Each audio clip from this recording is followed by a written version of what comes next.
Hey riders, instead of a product review or a bike review or something like that, today's video is a question for everyone out there, particularly those of you in law enforcement. Why aren't more law enforcement officers riding adventure bikes on the job? Let's get into it and find out.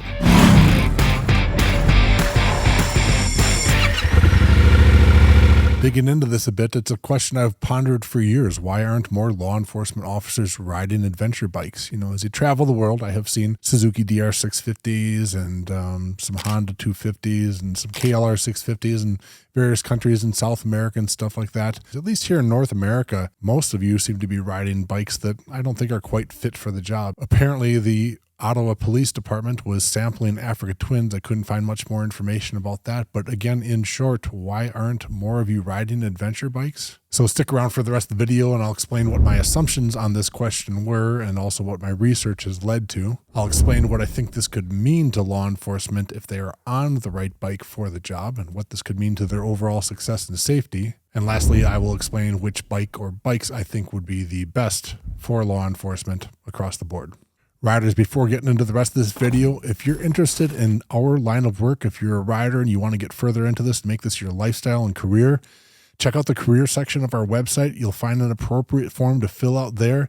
And through the form submission, we're going to have a list of people that we're communicating to as opportunities arise to possibly join our team. Okay. Back to the topic, this thing I've wondered for years. Why don't I see more officers on adventure bikes? And what I mean is, at least here in North America and a lot of Europe and a lot of parts of the world, you see the standard BMW R1200, 1250 RT, the bagger, the Harley Electric Glide. For years, the Kawasaki KZ1000 was a popular police bike used by forces around the world. And what I'm talking about here is ultimately bikes that are capable and they do the job, but they're not as capable as adventure bikes. You think about those bikes I just mentioned, the BMW RT and the Electric Glide. I mean, you're talking about 4 or 5 inches of suspension travel and ground clearance versus an adventure bike, which has sometimes twice as much ground clearance.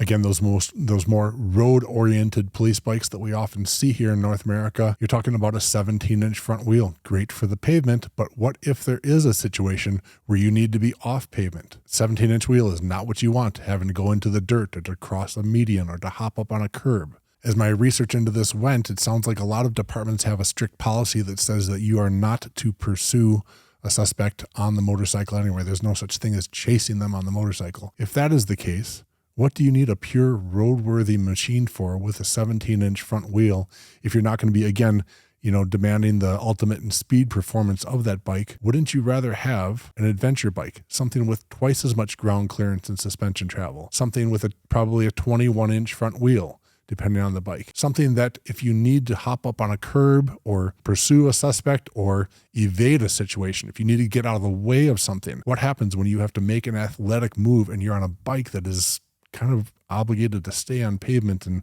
is really going to struggle to do some of those more athletic moves? So what my research on this topic has led to about why officers aren't riding adventure bikes, I didn't find much online, so I went ahead and actually called a couple of officers that I know that did spend a combined 24 years between the two of them, one with the LAPD and the other one with California Highway Patrol. And when asked why they thought or what would they think about riding adventure bikes, well, it's sort of, at least the first reason is one that I had guessed, is that there is a seat height issue, right?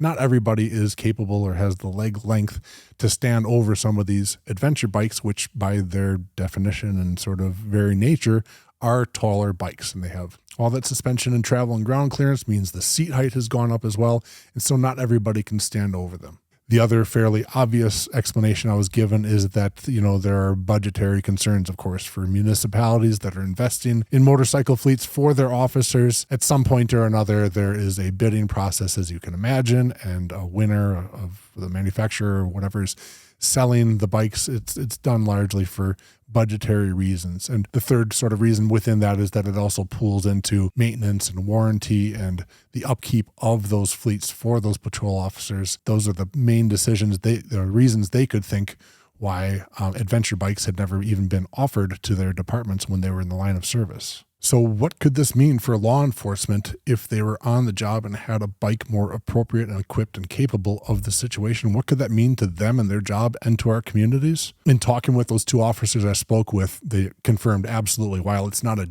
daily situation.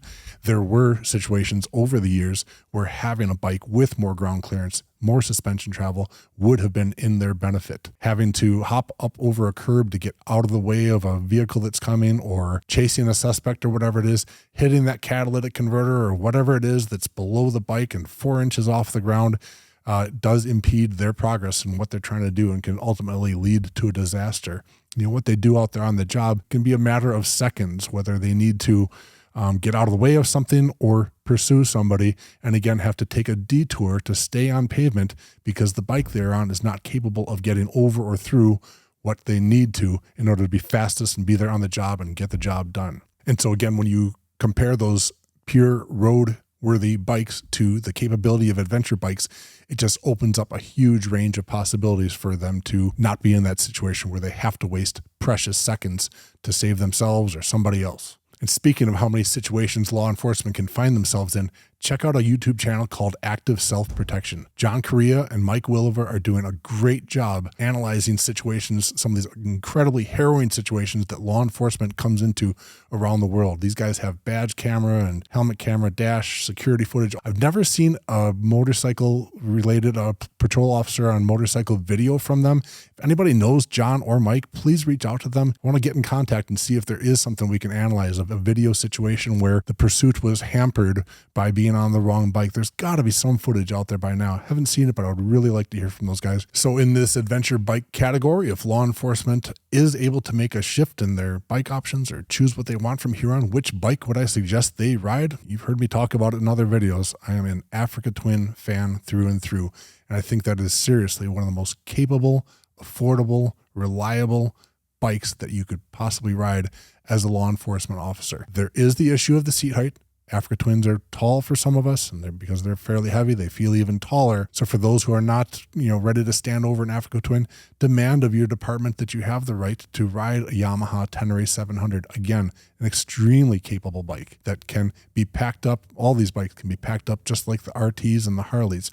They can have luggage options, so you can bring the things along with you on the job that you need. There are smaller adventure bikes as well. The Honda CB500X falling right into the same category as the Africa Twin and the T7. You got reliability, functionality, capability, versatility. It's going to get you through more situations than 4 inches of suspension travel might ever get you through. So just like the Glocks on many of their hips, a lot of law enforcement would find great reliability in these bikes that are super capable and will get you through a lot of situations. So wrapping this up, I'm asking you, why do you think or know is the reason that officers are in some departments around the world obligated to ride these street-only capable bikes? Yes, they can be taken off-road, but again, an adventure bike compared to a pure road bike, so much more capability and versatility there.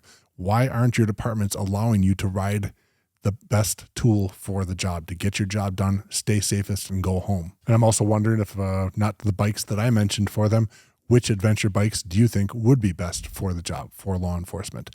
Think about it in terms of agility and the need to pursue, just the whole variety factor that potentially goes into that job, just like active self-protection will show you. Wow, you got to be ready for so much, and I want you to have the most capable bikes. As we dig into this question in the comments below, I'm kind of curious to see where could it go in terms of, say, departmental shift to the future. So let's talk about it in the comments below. And wrapping things up here, no, I don't work for Honda. I know you always hear me talking about Honda. They're just great bikes. And yes, I know I'm always talking about adventure bikes. Is that because we own and operate them? Or is there a sincere reason in this situation? You talk about the Armageddon bike, the Apocalypse. You talk about the demands that law enforcement might put on their motorcycles. I think it's really interesting to think about, the reason why if there's one bike in your life, it would probably best be an adventure bike, unless you're doing specific track racing or something like that. They're just such versatile, capable machines. And so cheering for your law enforcement. Everyone, please comment below. Thanks for watching. Ride on. We'll see you out there.